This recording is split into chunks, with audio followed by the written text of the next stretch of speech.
Florida Governor and GOP presidential hopeful Ron DeSantis welcomed hundreds of Americans who flew in from Israel yesterday. The flight carrying 270 Americans landed at Tampa International Airport. DeSantis signed an executive order last week to allow flights to transport American citizens in Israel back to the U.S. On Face the Nation yesterday, DeSantis said the U.S. should not take in any Palestinian refugees. My position is very clear. Those Gaza refugees, Palestinian Arabs, should go to Arab countries. The U.S. should not be absorbing any of those. There was a lot of celebrating of those attacks in the Gaza Strip by a lot of those folks who were not Hamas. But if you look at their education system, this has been an issue for a long time. They teach kids to hate Jews. The textbooks do not have Israel even on the map.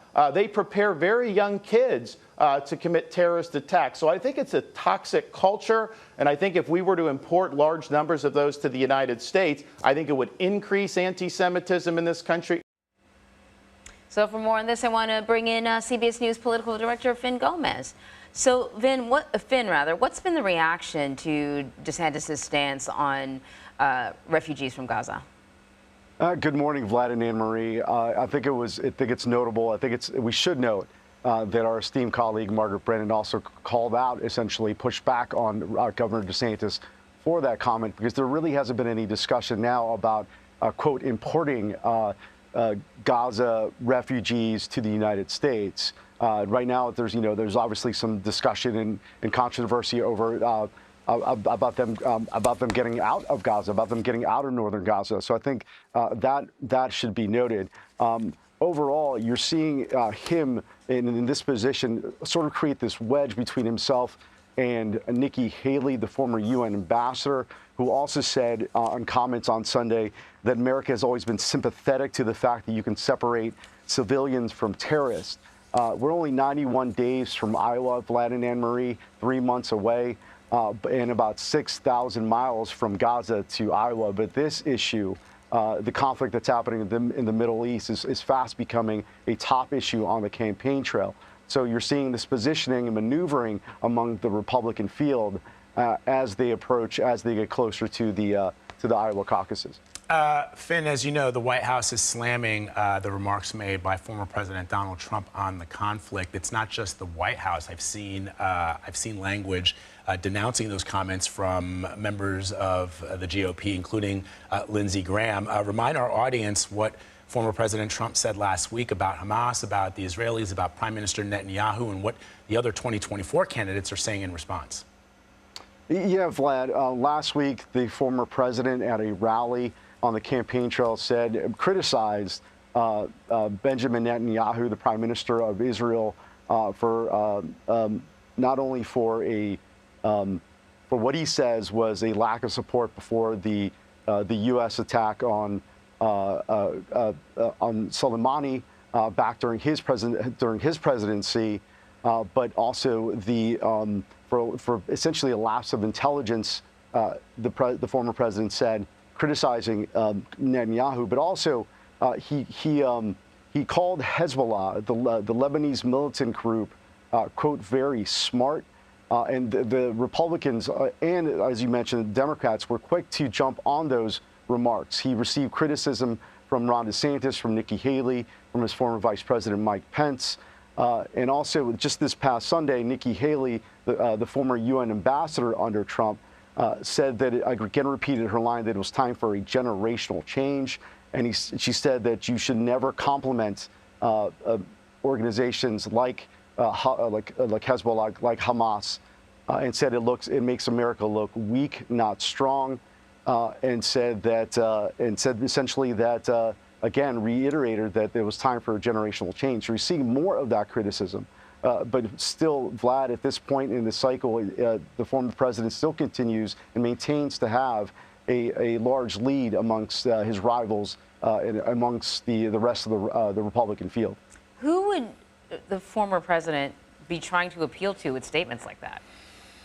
I think it's, sometimes like the strategy from former President Trump is it's a little confusing, essentially, about where that exactly comes from. But I think that sometimes it's personal, sometimes it's not a bigger strategy, if you will. But as Nikki Haley said yesterday, she said essentially it's not about him, it's not about Trump, it's about the situation that's currently happening in the Middle East. And I think you're hearing more of that. But it's also, I think it's important that you are seeing this maneuvering in the Republican field of essentially who has the strongest position on what's happening in Israel. And I think that in that way, that could be part of the reasoning behind Trump's comments.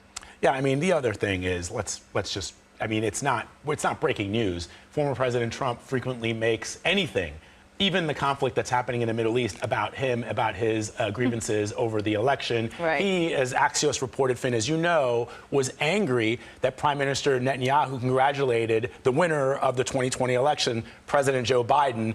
The president, Trump, former president, believed that because of all the things that he had done for Israel and his relationship with Bibi, that Bibi should not have congratulated President Biden. And so because of that, these grievances are now boiling over into the comments that he's making that have real implications for what's happening out there. Right. Yeah, absolutely, Vlad, absolutely. So let's talk about the fundraising that's happening because we've seen some reports over the weekend. All the candidates filed their fundraising reports this past weekend. Finn, what are you seeing in the numbers? Well, Trump still has a very large lead in fundraising, about 37 million cash on hand, essentially dwarfing the rest of the Republican field.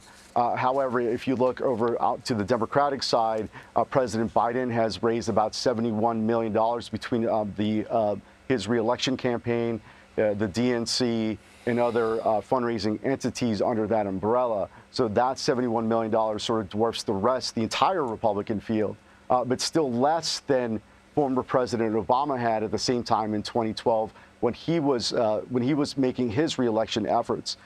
However, as we continue forward, Vlad, as I mentioned, only about 91 days until the Iowa caucuses, some of these other campaigns are sort of running out of fuel. So what you may see is some essentially in dire straits. Like, how far can they go? Can they go through and to the Iowa caucuses on January 15th of next year, or will they bow out beforehand? That's a big question mark that sort of hovers over these fundraising numbers.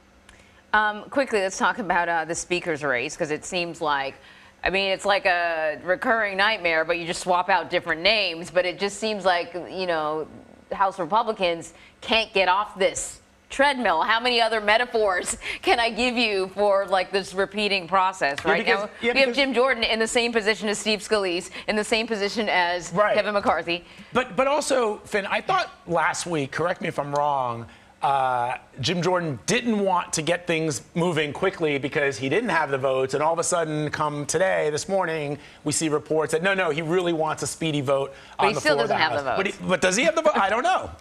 Exactly. I mean, it's sort of this it's this Groundhog Day, if you will, for the last 2 weeks. Does he have the votes? Does he not have the votes? Will he have the support?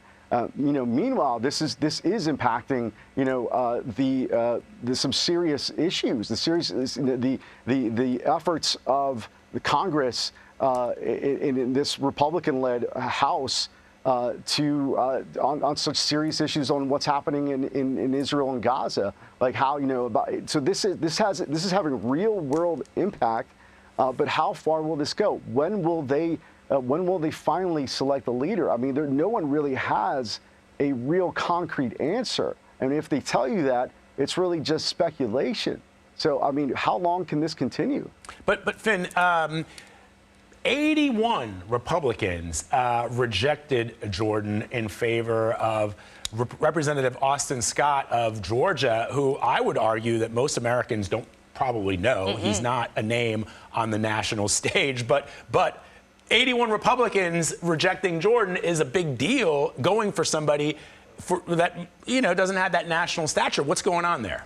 Exactly, and it's still there. There is that very significant block of the House GOP caucus that is still peeved and still loyal to McCarthy, and they see that this was all started by a small faction of hardlining, staunch, far-right conservatives, if you will, And now you have this chaos. So like, to more and more, it's just the same here, Vlad. And frankly, you know, they still these underlying reasoning that has caused this chaotic atmosphere that we're now seeing.